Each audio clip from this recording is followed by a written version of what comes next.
Alô, como estamos? Bom, eu vou falar hoje sobre sonhos. É um tema que me interessa, é um tema que eu já estudei um bom tanto, gostaria de ter estudado mais, mas assim, dentro da fenomenologia, né, que é a abordagem que eu trabalho, não tem tantos trabalhos sobre isso. Então, no final das contas, o que eu sinto um pouco é que as pessoas vão meio cada um meio por conta, assim, né? Tentando entender e tentando se aprofundar um pouco nessa questão. Agora, independentemente da parte teórica, e é isso que eu não vou fazer hoje, eu não vou para a parte teórica, é ir para a parte prática, eu acho que é mais legal. Assim, eu não gostaria de falar de sonhos de pacientes, até porque falar de paciente é sempre meio complicado, assim. Eu não gosto muito porque eu tenho medo disso, sabe, ficar público e não quero, assim, né? E aí teria que mudar, né? Muitos dados, mudar nome, mudar vários detalhes do caso. E aí já começa a ficar difícil, porque aí quando começa a mudar coisas, tem que ficar adaptando, aí é uma espécie de vou exagerar, mas assim, é uma espécie de mentira que você conta, porque não é o caso. Isso é um outro caso, porque você teve que mudar um monte de coisa, entendeu? Por mais que não mude a centralidade ali. Mas enfim, estou falando isso porque o sonho que eu vou falar, como diz o título, né, é o meu próprio sonho. Eu vou contar de uma experiência que eu tive de ter interpretado o meu próprio sonho. E foi muito interessante, assim, foi muito legal. Foi um processo, né, um processo que durou vamos dizer aí, talvez 1 ou 2 anos ou mais, assim, eu sou péssimo de datas cronológicas, assim, mas a memória que eu tenho é que tenha durado mais ou menos uns 2 anos para eu conseguir interpretar o meu sonho. E por que 2 anos, né? Obviamente porque o sonho foi se repetindo, né? Para o processo durar 2 anos significa que não foram vários sonhos diferentes, né? Que eu estou dizendo. É o mesmo sonho, ele vindo e de novo, até o momento em que eu consegui interpretar ele. E quando eu fiz a interpretação, aí ele se dissipou, aí ele deixou de ter sentido de existência e aí eu passei a sonhar outras coisas, mas aquilo se desfez e meio que se resolveu para mim, assim, né? Então eu acho legal poder contar e falar sobre isso do ponto de vista pessoal, porque me deixa livre, né? Até porque eu sei muito bem sobre isso porque é meu, né? Mas também porque eu não preciso ficar tendo que lidar com essa questão de estar falando de uma outra pessoa. Então eu vou contar um pouco. É simples, na verdade, não é um sonho complexo. Ele é muito mais uma atmosfera, assim, do que exatamente situações específicas, sabe, de ter vários acontecimentos diferentes, um encadeamento de fatos, assim, não tem isso, assim, é muito mais uma atmosfera do que qualquer outra coisa. Então é relativamente rápido de eu contar qual é o sonho. E daí depois entrar em como que eu fui interpretando ele e como que eu cheguei nisso, né? Então, eu tive esse sonho mais ou menos há uns mais ou menos 10 anos ou 15 anos atrás, não me lembro. Eu tinha por volta de 30 anos por aí, né? Hoje eu tenho 44. É, e o sonho, qual que é a situação ali? A situação é de uma grande enchente, tipo essas que tiveram no Rio Grande do Sul, recentemente. E essa enchente, ela tirou, assim... Eu não sei exatamente dizer se no sonho tira as casas de todo mundo, mas eu posso falar de mim.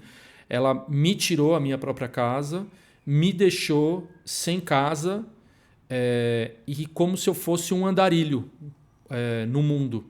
Então, o sonho é eu, diante de um mundo meio que pós-apocalíptico, assim, por conta da enchente, eu estar sendo um andarilho sem, sem casa, sem amigos, sem esposa, sem nada. Eu estar simplesmente andando. E é óbvio, assim, não sei se é óbvio isso, mas para mim é óbvio assim que a atmosfera ela é muito triste, né? Ela é muito não sei se chega a ser desesperadora, mas quase isso, assim. Então, o sonho não chega a ser um pesadelo, mas é um sonho muito triste, assim, né? De eu muito sozinho, sabe? Andando sem ter muito para onde ir, tentando me achar de algum jeito, imagina, né? Sem nada, né? Se for pensar na vida de vigília, assim, né? Você não ter casa, né? Não consigo nem imaginar isso, o pessoal lá do Rio Grande do Sul, que como é que é isso, assim, né? Mas, e outra característica, como eu já disse, né, desse sonho é que ele se repetiu. Ele foi se repetindo. Eu tive o mesmo sonho durante quase 2 anos, ou por volta disso, e várias vezes. Eu nem sei contar quantas vezes. Então, também um pouco por conta dessa repetição, que eu fui meio que me obrigando um pouco a tentar entender. Na época eu não estava fazendo terapia, então eu não tive ajuda de um terapeuta. Talvez se eu tivesse ajuda, talvez esse processo teria sido um pouco mais rápido, mas eu não tive ajuda, então. Mas eu acho que eu consegui fazer a interpretação, isso que é legal, assim, né? Então, nessa repetição, ela meio que me obrigou a ter que olhar para isso e falar, meu, que caceta é essa que está acontecendo? Assim, desculpa a palavra, mas o que está acontecendo? Assim, que eu tô, né, repetindo o mesmo sonho, né? Sonhos repetidos eu acho uma coisa muito interessante, assim, né? E assim, qual que era o meu contexto na época, né? E aí eu vou ter que falar uma coisa bem pessoal, assim, mas não tem problema. Acho que eu já estou em paz com isso, assim, não acho que é uma coisa que eu preciso esconder tanto, assim. Mas na época eu estava muito incerto do que eu queria na vida, principalmente nas minhas relações amorosas, assim. Eu não sabia para onde que eu ia, assim. Se eu casava, eu comprava uma bicicleta, sabe? Era um pouco isso. Só que eu não fiz essa relação, né, entre essa situação de vida e as enchentes. Então, a cada vez que eu entrava num processo de eu ficar questionando o caminho que eu estava fazendo, né, de escolher uma pessoa, de casar com essa pessoa e poder ter uma vida com essa pessoa, cada vez que eu questionava profundamente isso e colocava tudo isso em jogo, esses sonhos começavam a aparecer. E na verdade não é que foi uma coisa que é uma causa de outra, foi um momento. Então os sonhos sempre vinham porque eu estava questionando isso. E aí quando eu percebi, né, que o que o sonho estava dizendo para mim, ele estava dizendo, isso não é um julgamento, não sei se nem se uma resposta, mas talvez seja mais uma descrição, né? Fenomenológica mesmo do que ele estava, qual era a mensagem assim daquilo, era de que eu abandonar aquele meu projeto matrimonial, vamos dizer assim, estava significando para mim eu abandonar tudo, eu abandonar a minha própria casa, eu abandonar aquilo que dava sustentação para mim, para eu poder me sentir minimamente apoiado nesse mundo, sabe? Então, a cada vez que eu questionava, a cada vez que vinha um momento de turbulência, o sonho passava a ter mais sentido, né? Nessa, assim, podemos olhar dessa forma, assim, né? Eu olhei pelo menos dessa forma. Talvez existam outros olhares, mas de que eu me sentia num mundo pós-apocalíptico.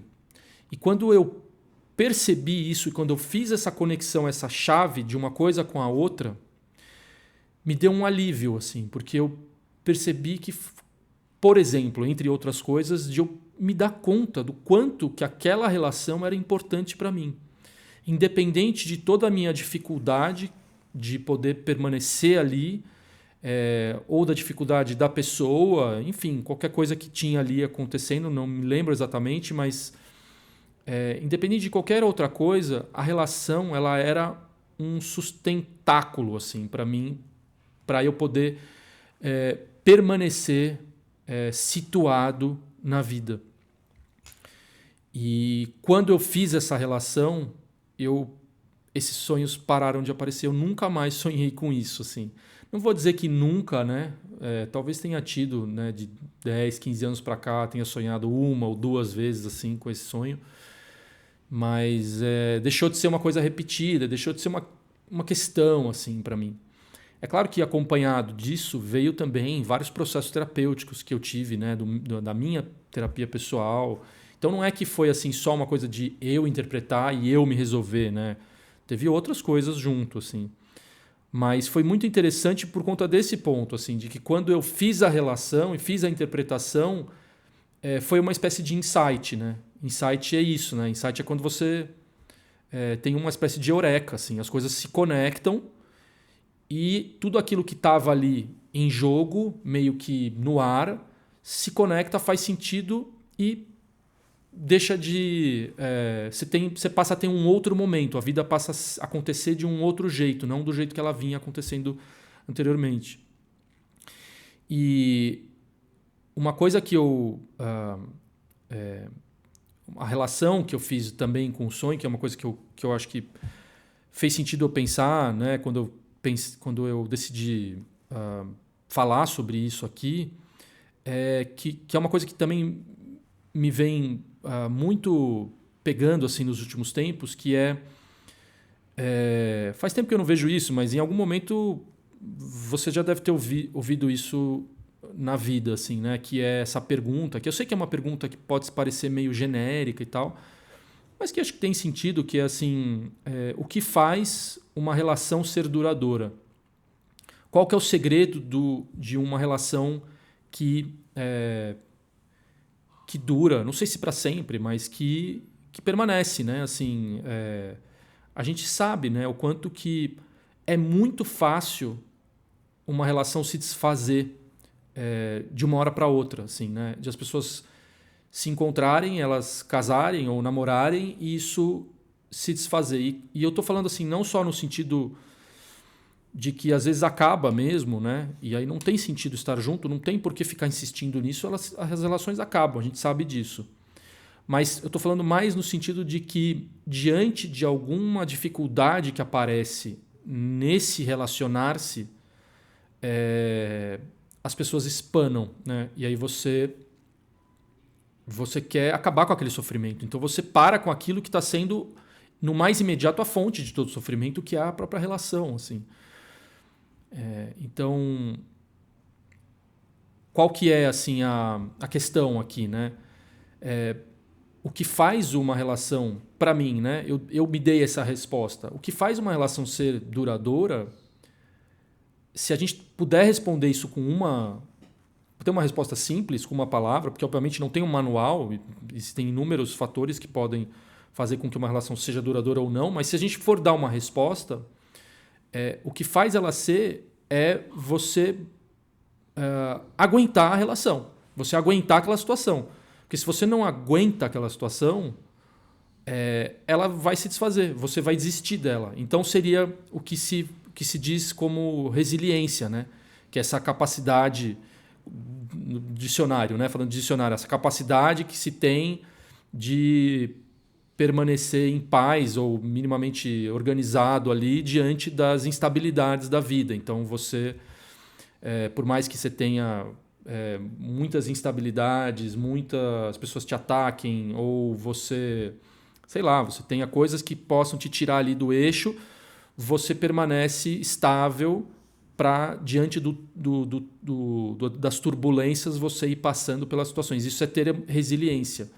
Só que a resiliência, ela não é uma... E assim, eu vou fazer uma conexão com o sonho, eu já vou voltar para o sonho.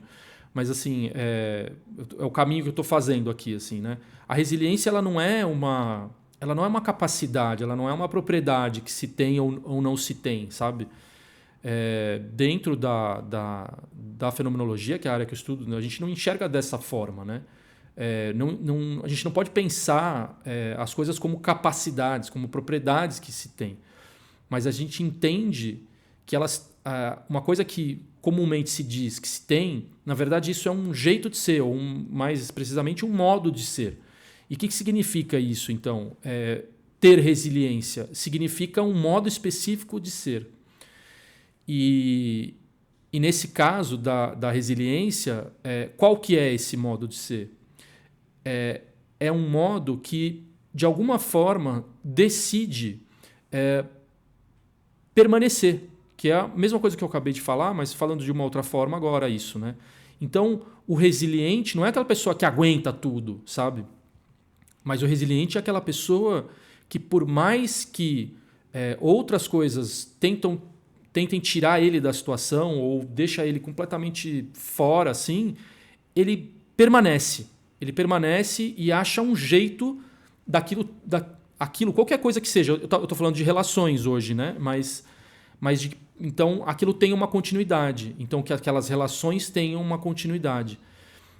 Esse é o resiliente. Então, e para que continue, para que você decida continuar, isso não tem a ver com uma força interna. Isso tem a ver com você poder estar... E aí talvez isso seja uma definição melhor do resiliente, mas de você poder estar aberto às mudanças. E estar aberto às mudanças legal isso, né? Eu estou pensando isso agora, assim, mas nem preparei isso. Mas estar aberto à mudança não é só estar aberto às mudanças que vêm de fora, mas estar aberto à mudança que também diz respeito a mim mesmo. Então, para eu poder ser resiliente, eu preciso suportar a mudança de fora, mas eu preciso suportar a mudança de dentro também. Então eu também poder estar aberto àquilo que se transforma a partir de mim mesmo ou para mim mesmo, né? Então é difícil fazer essa separação, né? Fora e dentro, mas no caso do meu sonho, o que aconteceu então? Quando eu entendi o que eu entendi do sonho, eu pude, de alguma forma, abrir um pouco a porta para poder me abrir para uma possibilidade que até então estava fechada para mim, que é de permanecer onde eu estava. E não, diante de alguma situação de dificuldade, eu pular para outro lugar. E depois, na dificuldade, depois pular para outro e ficar pulando, porque foi isso que eu fiz, né? Eu ficava pulando de relações e não conseguia ter nenhuma, assim, fixa. E nenhum problema em ficar pulando de relações, mas não era isso que eu queria, entendeu? Eu queria poder encontrar uma relação legal, uma pessoa legal, que eu pudesse estar junto e pudesse ter uma vida junto. Eu sempre quis isso, desde pequeno, assim. E por que eu não estava conseguindo? Porque para eu poder estar numa relação, eu vou ter que me transformar. Eu não tenho como permanecer o mesmo com a pessoa que eu tô. Porque se eu permanecer o mesmo, ou eu vou ser um tirano, ou então eu vou espanar, né? Ou a pessoa não vai me aguentar, sabe? Então alguma coisa vai ter que acontecer. Então, é por isso que eu não sei se ficou claro, mas assim, por isso que eu fiz essa relação entre resiliência e o sonho que eu contei. E isso me ajudou muito, assim, né? Porque também me deu uma certa referência para eu poder entender outros sonhos, né? Claro que essa interpretação ela não é uma base, um manual para daí eu repetir isso em outros sonhos. Mas me abriu um pouco essa possibilidade de poder olhar para os meus próprios sonhos de um outro jeito e poder ter eles como uma fonte transformadora, assim, de mim mesmo, né? E não só uma coisa que eu durmo, sonho, sonhei com isso e passa, sabe? Isso é legal também. Então é isso. Acho que não tenho mais muito que acrescentar. E qualquer comentário aí que vocês quiserem fazer. As pessoas ficam falando para eu dizer para as pessoas darem um like, né? Curtirem o vídeo e tal. Eu não me sinto muito fazendo isso. Assim, se quiser dar o like, curte, eu acho que é sempre bom. Obviamente, para os algoritmos é bom, assim. Mas o que mais me dá vontade de pedir para as pessoas não é isso. É pedir para elas comentarem, para falarem alguma coisa. Eu tenho mais vontade no YouTube de poder ter essa troca em comentários do que de dizer que gostou. Por mais que eu dizer que gostou seja, vamos dizer, efetivo, né? No sentido de eu ser mais visto, etc, etc. Mas então é isso. Um abraço, até a próxima.